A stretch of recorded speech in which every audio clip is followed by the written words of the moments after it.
Olá, tudo bem? Meu nome é Luciano Moraes e esse é o canal Conversa de Violonista, com vídeos novos terças, quintas e sábados discutindo aspectos relevantes a respeito do nosso instrumento e da música de uma forma geral. Hoje eu preparei para vocês alguns apontamentos a respeito de um tema bastante espinhoso, mas que a gente precisa abordar. Como saber se o professor com o qual você está é um bom professor? Como é que você desenvolve essa percepção, né, de que você está seguro, de você está em mãos seguras em relação ao seu instrutor, né, vamos dizer assim, ou instrutora, né?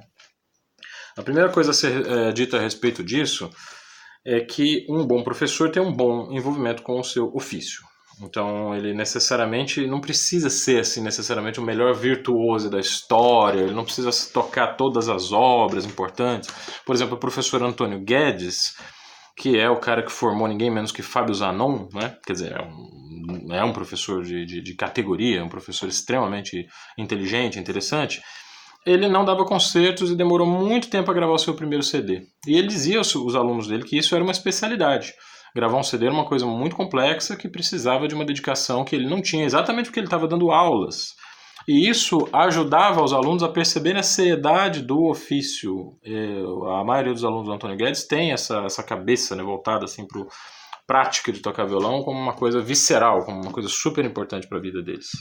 Às vezes o professor consegue incutir isso na cabeça dos alunos, justamente restringindo-se ao seu ofício principal, que é dar aulas e ensinando as pessoas a respeitarem a pessoas cujo ofício principal é tocar. Às vezes essas duas atividades são diferentes. Podem ser conciliadas, tá? Mas a princípio são atividades diferentes. Há professores que vão por um caminho completamente diferente. Eles tocam muito, estão sempre na cena de concerto, e a atividade de recitais que eles dão é exatamente o complemento da atividade didática desses professores. Eles ensinam através dos concertos que eles dão, né?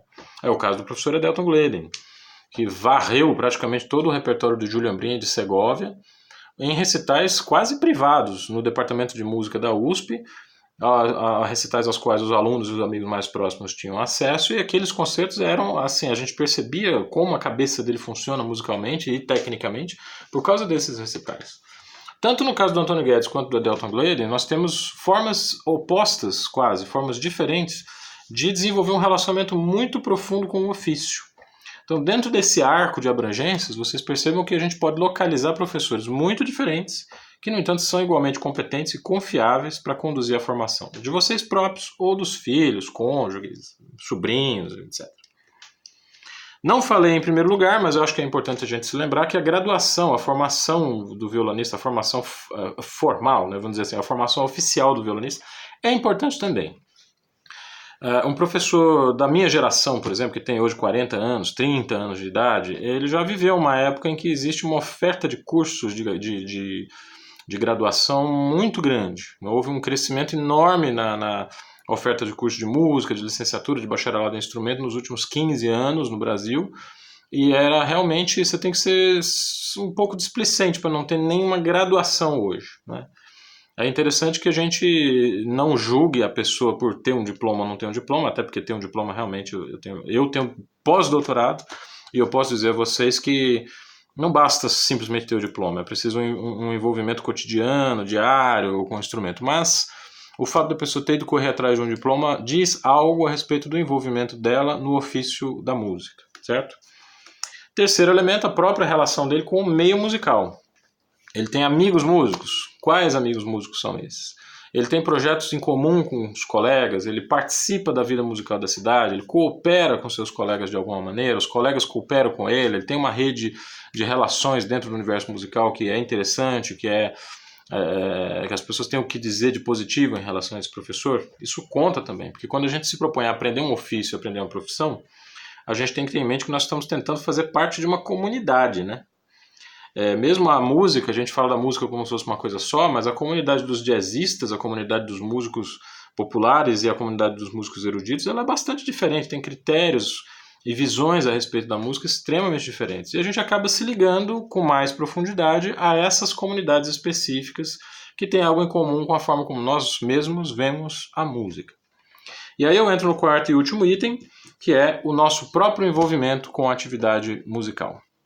Se a gente não sabe qual é a natureza do nosso envolvimento com a música, como é que nós vamos avaliar o envolvimento de um professor? Muitas vezes a gente só consegue avaliar com, assim, com uma certa... com acerto, né, um professor, a qualidade de um professor, quando a gente passou por um arco completo de trabalho com ele. Quando a gente aprendeu dele tudo que seria possível, quando a gente absorveu dele tudo que ele poderia nos ensinar, aí sim a gente pode fazer uma avaliação a respeito desse professor. Outros fatores, por exemplo, a questão da afinidade intelectual, o afeto mesmo, né? Se a gente tem uma ligação afetiva com aquela pessoa, se aquela pessoa é agradável conosco, se a gente gosta da forma dela conversar, se ela gosta da forma como ela nos recebe, tudo isso entra em consideração, mas a gente precisa se lembrar que muitas relações duradouras e importantes entre alunos e professores foi construída a partir de desafios.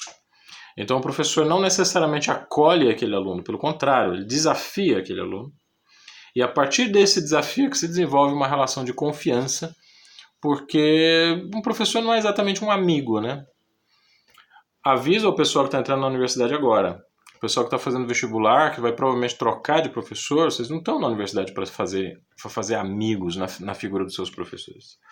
Se depois de um tempo a relação professor-aluno se desenvolve em uma amizade a partir de um olhar comum para o mesmo objetivo, ótimo. Foi o que aconteceu. Eu tenho orgulho de ter uma grande amizade com o meu orientador, o Adelton Gleden. Mas nós temos uma relação também, quer dizer, se eu não cumprir os compromissos que eu tenho com ele de orientação, também essa amizade vai estar balançada, né?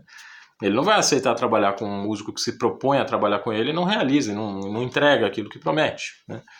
Então, mas isso é uma coisa que vem depois.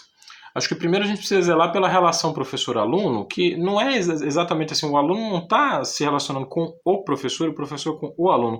Os dois estão visando uma outra coisa que é a música.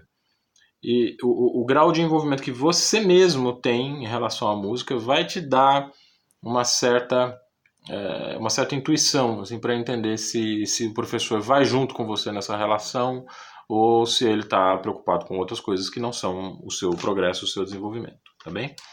Esse é um tema muito complicado para dizer, é um tema muito complicado para abordar, mas eu acho que a gente tem que ter em vista esses quatro aspectos. A última coisa que eu vou dizer, que talvez seja mais importante, percebam que observar o relacionamento do professor em relação ao seu ofício, ao meio musical do qual ele faz parte, observar a formação que ele teve, o que ele lutou, o sacrifício que ele fez, o empenho que ele fez para obter uma formação oficial. E essa relação dele com a música, vocês percebam que isso, na verdade, não são elementos que a gente usa para avaliar o professor, são elementos que a gente usa para avaliar a nós mesmos. Se nós não temos uma boa relação com a música, com os colegas, com o nosso ofício, com as tarefas cotidianas com o instrumento, com o compromisso diário ali de estudar, de se dedicar a esse instrumento, como é que a gente vai poder criticar os nossos professores? Era mais ou menos isso que eu tinha para dizer. Toda terça, quinta e sábado aqui nós temos um vídeo novo no canal para discutir assuntos mais ou menos espinhosos. E eu aguardo a contribuição de vocês para que a gente consiga deixar esse canal um pouco mais rico, um pouco mais interessante para o pessoal que se interessa pelo violão, qualquer que seja a finalidade desse interesse. Um abraço para vocês.